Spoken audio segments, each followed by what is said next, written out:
पिछले सेक्शन में हमने सेटअप टूल्स और पायटॉर्च के जे आईटी कंपाइलर लोडर का यूज करके नेटिव डायनेमिक लाइब्रेरीज को बिल्ड और लोड करने के लिए अपने पायथन पैकेजिंग टूल्स को वायर अप किया था। वह इंफ्रास्ट्रक्चर पायथन को हमारे custom C plus plus functions को फाइंड और इन्वोक करने की परमिशन देता है। अब यह देखने का टाइम है कि जब एग्जीक्यूशन उस बाउंड्री को क्रॉस करके native C plus plus code में जाता है तो एक्चुअली क्या होता है। जब पायटॉर्च आपके सी प्लस बाइंडिंग फंक्शन में एक टेंसर पास करता है तो आप पायथन के automatic garbage collection dynamic typing और सेफ रन टाइम एब्स्ट्रैक्शंस वाले हाई लेवल वर्ल्ड में काम नहीं कर रहे होते हैं।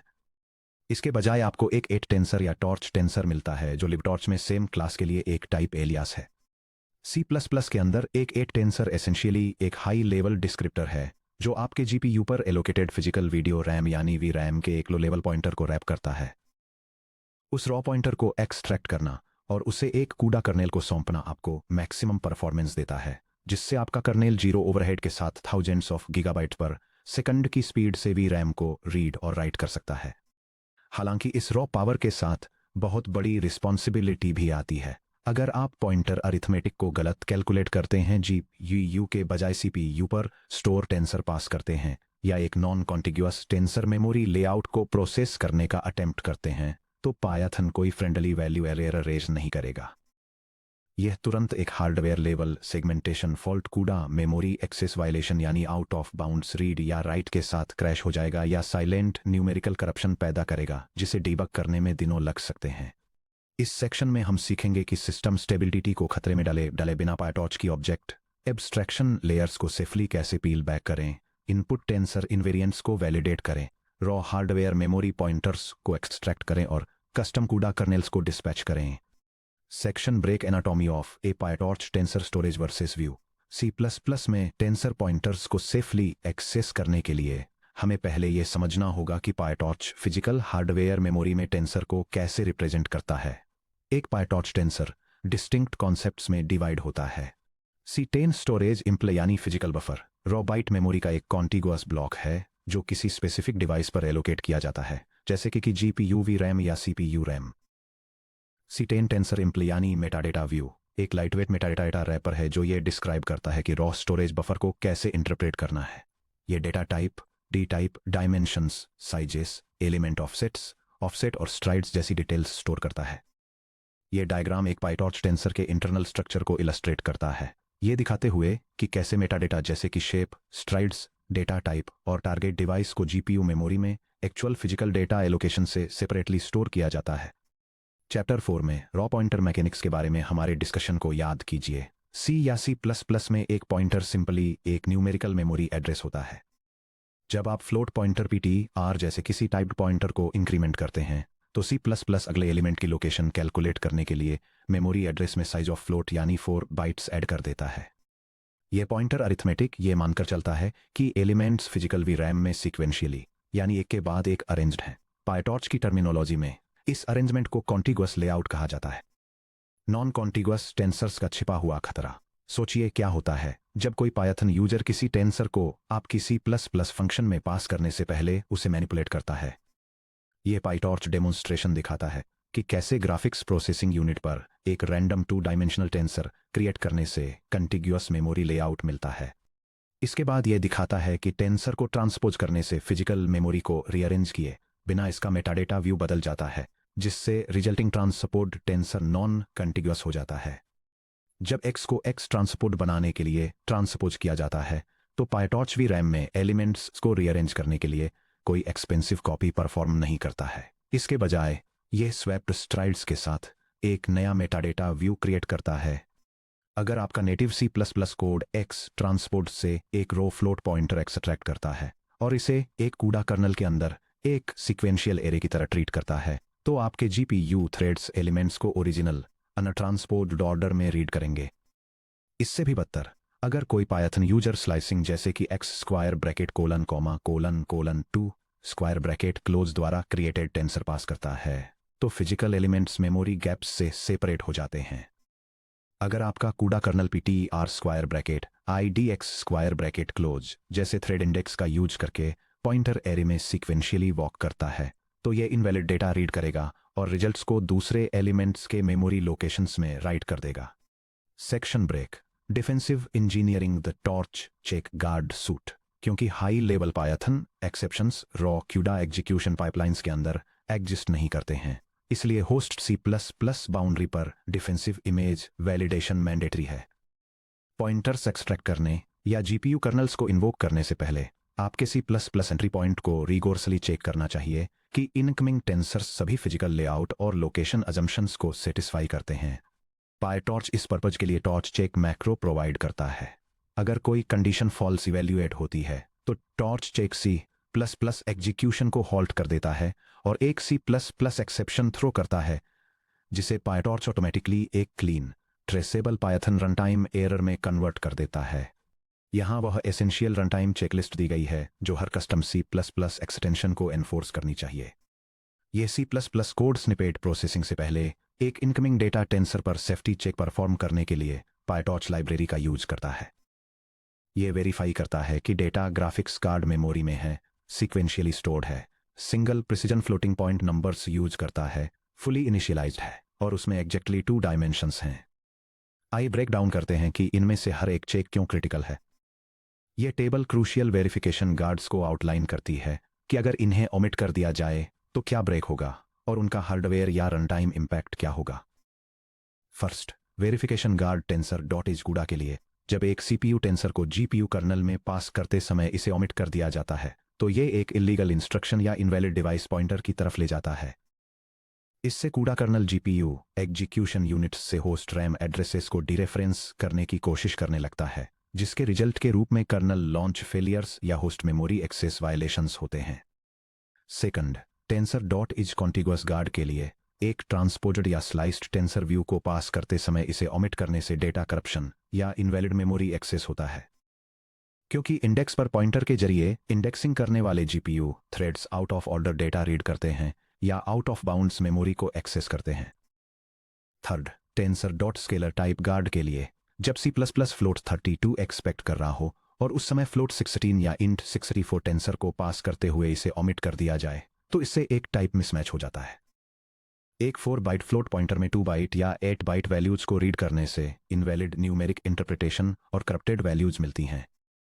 Finally, tensor dot defined guard के लिए एक अनइनिशियलाइज्ड टॉर्च डबल कोलन टेंसर को पास करते समय इसे ओमिट करने से एक नल पॉइंटर डी रेफरेंस हो जाता है, जहां डेटा पॉइंटर को एक्सट्रैक्ट करने की कोशिशों से एक नल पॉइंटर मिलता है, जिससे इमीडिएट सेगमेंटेशन फॉल्ट्स होते हैं। Section break. Extracting raw memory pointers dot data PTR of T। एक बार जब आप वेरीफाई कर लेते हैं कि कोई टेंसर क्यूडा डिवाइस पर रेजिडेंट है, कॉन्टिगुअस है और आपके टारगेट डेटा टाइप से मैच कर रहा है, तो आप सेफली इसका फिजिकल VRAM एड्रेस एक्सट्रैक्ट कर सकते हैं। libtorch 8 टेंसर ऑब्जेक्ट पर dot data PTR of T template member function provide करता है। यह C++ डेमोन्स्ट्रेशन दिखाता है कि टेंसर ऑब्जेक्ट से डायरेक्ट मेमोरी पॉइंटर्स कैसे ऑब्टेन करने हैं, जिसमें डेटा राइट करने के लिए एक मॉडिफाइबल पॉइंटर और इनपुट डेटा एक्सेस करने के लिए एक रीड ओनली पॉइंटर रिट्रीव किया जाता है। कॉन्स्ट करेक्टनेस और पॉइंटर डिडके। C++ सिस्टम्स प्रोग्रामिंग में कॉन्स्ट करेक्टनेस को एडहेयर करना वाइटल है। अगर कोई input tensor read only reference const torch double colon tensor and input द्वारा पास किया जाता है तो आपको dot const data PTR of T या dot data PTR of const T का यूज करना चाहिए। यह गारंटी देता है कि host C++ logic accidentally input tensor memory को मॉडिफाई नहीं कर सकता, जिससे पायटॉर्च के फंक्शनल सेमेंटिक्स प्रिजर्व रहते हैं। Under the hood dot data PTR of T following steps perform करता है। यह स्टोरेज इंपल बफर का बेस एड्रेस गेट करने के लिए C10 टेंसर इंपल को क्वेरी करता है। यह फर्स्ट एक्टिव एलिमेंट को लोकेट करने के लिए टेंसर का byte offset storage offset times size of T add करता है। यह एक C++ static cast pass perform करता है जो untyped void pointer VRAM pointer को एक टाइप्ड पॉइंटर T पॉइंटर में कन्वर्ट करता है। यह ऑपरेशन 0 मेमोरी कॉपीज और 0 हीप एलोकेशंस इंट्रोड्यूस करता है। यह 1 नैनोसेकंड का एक फ्रैक्शन लेता है, सीधे आपके कोड में raw 64 bit GPU virtual memory address return करता है। प्रेसिजन टाइप्स को हैंडल करना FP32, FP16 और BF16।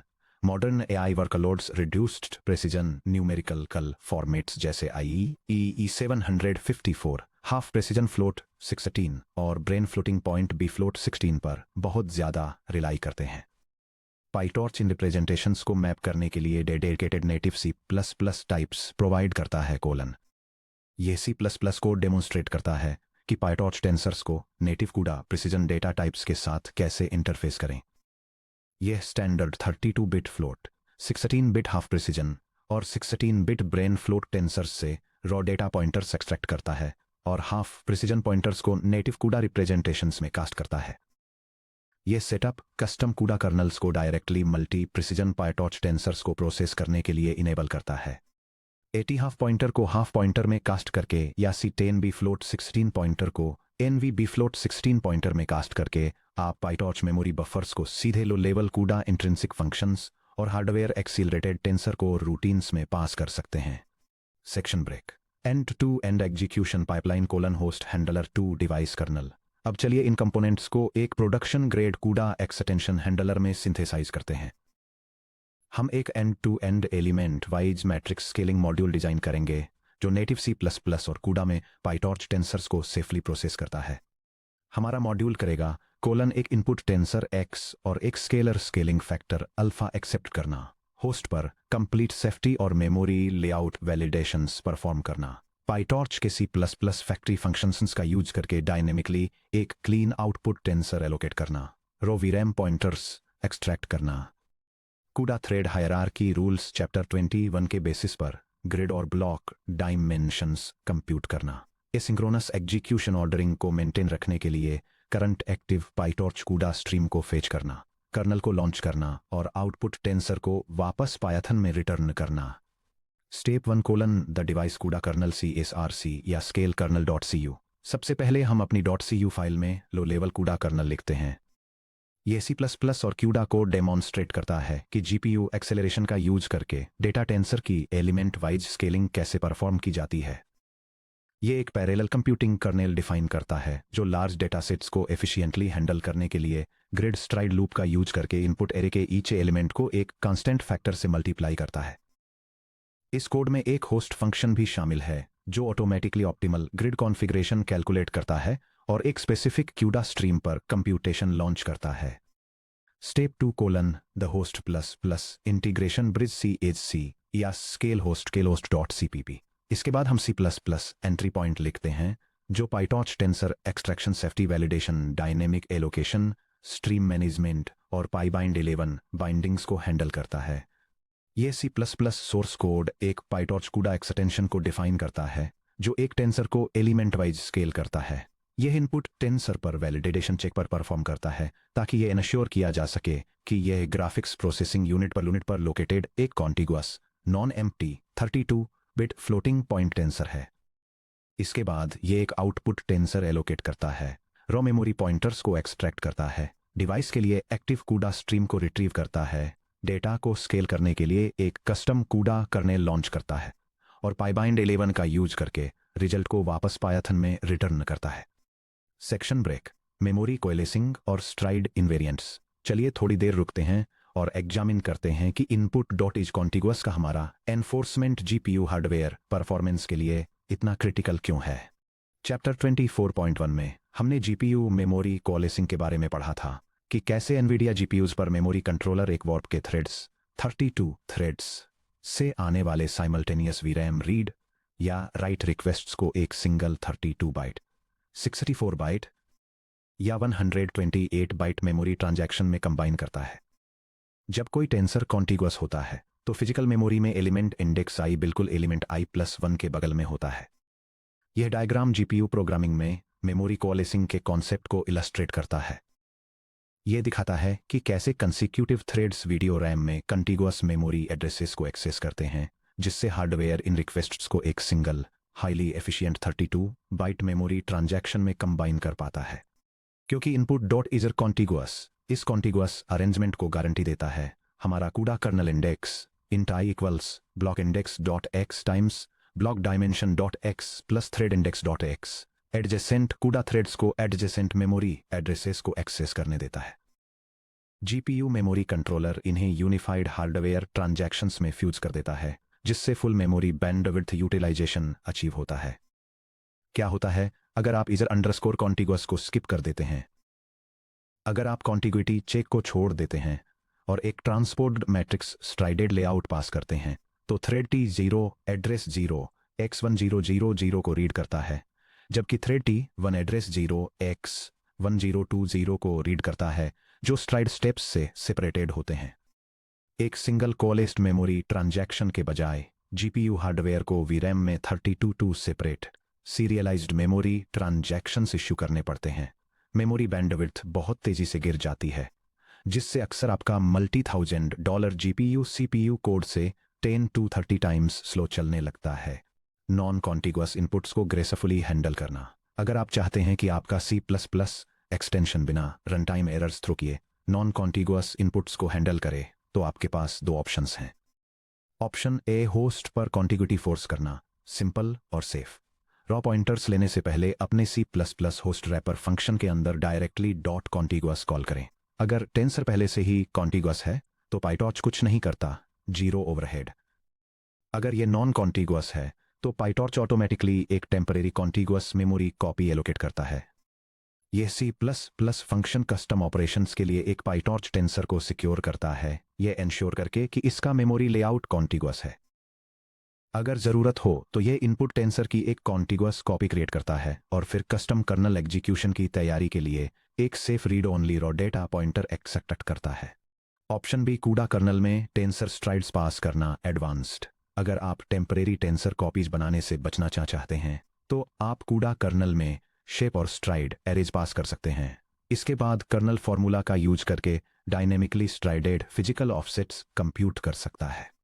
Physical index equals the sum from D equals 0 dims -1 of index sub D times stride sub D।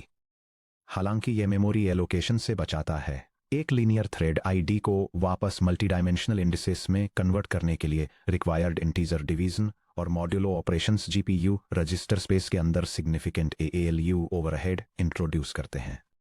ज़्यादातर custom colonel's के लिए .contiguous के जरिए कॉन्टिग्यूटी फोर्स करना स्टैंडर्ड प्रोडक्शन चॉइस है। सेक्शन ब्रेक, पाइटॉर्च कूडा stream synchronisation mechanics. Notice कीजिए कि हमने अपने होस्ट रैपर लॉजिक में कूडा स्ट्रीम को कैसे एक्सट्रैक्ट किया है। यह इंस्ट्रक्शन इनपुट डेटा से एसोसिएटेड ग्राफिक्स प्रोसेसिंग यूनिट के लिए एक्टिव एग्जीक्यूशन स्ट्रीम को रिट्रीव करता है, जिससे पाइटॉर्च फ्रेमवर्क के अंदर सही डिवाइस क्यू पर एसिंक्रोनस ऑपरेशंस रन हो सकें। कस्टम पाइटॉर्च एक्सटेंशन लिखते समय एक्सप्लिसिट कूडा स्ट्रीम हैंडलिंग इतनी क्रिटिकल क्यों है? पाइटॉर्च अपने इंटरनल स्ट्रीम पूल एट कूडा स्ट्रीम द्वारा मैनेज्ड कस्टम कूडा स्ट्रीम्स का यूज करके GPU ऑपरेशंस को एसिंक्रोनसली एग्जीक्यूट करता है। अगर आप डिफ़ॉल्ट कूडा स्ट्रीम 0 या नल पॉइंटर पर कोई कर्नल एग्जीक्यूट करते हैं तो कूडा बाकी सभी स्ट्रीम्स पर इम्प्लिसिट सिंक्रोनाइजेशन रूल्स एनफोर्स करता है। ये GPU पर अलग अलग स्ट्रीम्स पर कॉन्करेंटली चल रहे सभी पैरेलल पाइटॉर्च ऑपरेशंस को रोक देता है, जिससे गंभीर पाइपलाइन स्टॉल्स होते हैं। यह डायग्राम पाइटॉर्च में प्रॉपर और इम्प्रॉपर कूडा स्ट्रीम मैनेजमेंट को कंपेयर करता है। इनकरेक्ट मेथड कस्टम कर्नल्स को डिफ़ॉल्ट स्ट्रीम पर रन करता है, जिससे एग्जीक्यूशन स्टॉल्स होते हैं और कंकरेंसी ब्लॉक होती है। करेक्ट मेट कर्नल्स को पाइटॉर्च की करंट स्ट्रीम पर रन करता है, जिससे बिना किसी स्टॉल्स के पूरी तरह से असिंक्रोनस एग्जीक्यूशन पॉसिबल होता है। एट कूडा गेट करंट कूडा स्ट्रीम के जरिए पाइटॉर्च की एक्टिव कूडा स्ट्रीम को एक्सट्रैक्ट करके और इसे अपने kernel launch expression blocks threads shared mem current stream में एक्सप्लिसिटली पास करके आपका कर्नल पाइटॉर्च के स्ट्रीम एग्जीक्यूशन पाइपलाइन में नेचुरली पार्टिसिपेट करता है। यह इनेबल करता है ओवरलैप्ड कंप्यूटेशन। पाइटॉर्च आपके कस्टम कर्नल एग्जीक्यूशन को CPU साइड प्रोसेसिंग या पैरेलल स्ट्रीम स्पिन्स पर चल रहे इंडिपेंडेंट कूडा ऑपरेशंस के साथ ओवरलैप कर सकता है। Non blocking execution. Python GPU hardware execution के खत्म होने का वेट किए बिना कर्नल लॉन्च के तुरंत बाद कंट्रोल वापस ले लेता है, जिससे optimal CPU GPU pipelining possible होती है। Section break, defensive boundary testing in Python. इस लूप को क्लोज करने के लिए आइए एक पायथन टेस्ट स्क्रिप्ट लिखते हैं जो हमारे C++ पॉइंटर एक्सट्रैक्शन को वेरीफाई करे, गार्ड चेक को वैलिडेट करे और स्टैंडर्ड पाइटॉर्च रेफरेंस ऑपरेशंस के अगेंस्ट मैथमेटिकल करेक्टनेस को असर्ट करे। यह स्क्रिप्ट पाइटॉर्च का यूज करके एक custom C++ graphics processing unit extension की करेक्टनेस और सेफ्टी बाउंड्रीज को वेरीफाई करती है। यह सबसे पहले कस्टम टेंसर स्केलिंग ऑपरेशन को एक स्टैंडर्ड पायटॉर्च मल्टीप्लिकेशन के साथ कंपेयर करती है ताकि यह इंश्योर किया जा सके कि मैथमेटिकल रिजल्ट्स बिल्कुल आइडेंटिकल हैं। इसके बाद यह कन्फर्म करके एक्सटेंशन की एरर हैंडलिंग को टेस्ट करती है कि वह नॉन कॉन्टिगुअस मेमोरी लेआउट्स और सीपीयू बेस्ड टेंसर्स को प्रॉपरली रिजेक्ट कर रहा है, जिससे यह इंश्योर हो सके कि सिस्टम एक्सपेक्टेड एरर मैसेजेस के साथ ग्रेसफुली फेल हो। जब आप इस वेरिफिकेशन स्क्रिप्ट को एग्जीक्यूट करेंगे तो आप देखेंगे कि आपके C+ torch check guards invalid input configurations को ग्रेसफुली कैच कर लेते हैं, जिससे underlying GPU runtime hardware level memory access fault से प्रोटेक्ट रहता है। Section break. Safe CUDA pointer access के लिए समरी चेकलिस्ट। जब आप पाइटॉर्च टेंसर्स को रॉ कूडा कर्नल पॉइंटर्स से ब्रिज कर रहे हों तो इस चेकलिस्ट को अपने पास रखें। Guard all assumptions. हर इनपुट टेंसर के लिए is CUDA, is contiguous, scalar type और डिफाइंड को वैलिडेट करने के लिए टॉर्च चेक का यूज करें। कॉन्स्ट करेक्टनेस का ध्यान रखें। रीड ओनली इनपुट टेंसर्स के लिए dot const data pointer of type T और म्यूटेबल आउटपुट टारगेट्स के लिए dot data pointer of type T का यूज करें। libtorch के जरिए आउटपुट टेंसर्स एलोकेट करें। पाइटॉर्च को आउटपुट वीरैम मेमोरी एलोकेशंस मैनेज करने देने के लिए फैक्ट्री मेथड्स जैसे torch::empty लाइक इनपुट या torch::zeros शेप ऑप्शंस का यूज करें। एक्टिव पाइटॉर्च कूडा स्ट्रीम्स का यूज करें। ग्रिड, ब्लॉक, मेमोरी और स्ट्रीम का यूज करके अपने कूडा कर्नल लॉन्च कॉन्फ़िगरेशंस में हमेशा :::get current CUDA stream of device dot stream pass करें। लीनियर कोआलिस्ट एक्सेस एंश्योर करें। होस्ट कॉन्टिग्यूटी एनफोर्समेंट द्वारा बैक किए गए sequential memory indexing pointer 8 index को अस्यूम करते हुए GPU grid stride loops design करें। Section break. अब जब हमने C++ से रो वीरैम डेटा पॉइंटर्स को सेफली एक्सट्रैक्ट करना और कूडा कर्नल्स लॉन्च करना सीख लिया है, तो एक इंपॉर्टेंट सवाल बचा है, क्या होता है जब हमारे कस्टम कर्नल को पाइटॉर्च के ऑटोमेटिक डिफरेंशिएशन इंजन में पार्टिसिपेट करने की जरूरत होती है। अभी के लिए हमारा कस्टम कर्नल फॉरवर्ड कैलकुलेशंस तो कर सकता है, लेकिन अगर कोई पाइटॉर्च यूजर आउटपुट टेंसर पर डॉट वर्ड कॉल करता है तो पाइटॉर्च को कोई आइडिया नहीं होता कि हमारे नेटिव C++ एग्जीक्यूशन लेयर के जरिए ग्रेडियंट्स को वापस कैसे प्रोपेगेट करना है। अगले सेक्शन 30.6 में torch autograd C+ integration, registering, custom forward and backward GPU passes हम सीखेंगे कि C++ में पाइटॉर्च के टॉर्च ::ऑटोग्रेड फंक्शन इंटरफेस से कैसे इनहेरिट करना है, फॉरवर्ड एक्टिवेशन टेंसर्स को सेव करना, एनालिटिकल ग्रेडियंट इक्वेशंस कैलकुलेट करना और native C++ backward GPU colonel's को सीधे पाइटॉर्च के ऑटोग्रेड ग्राफ में रजिस्टर करना।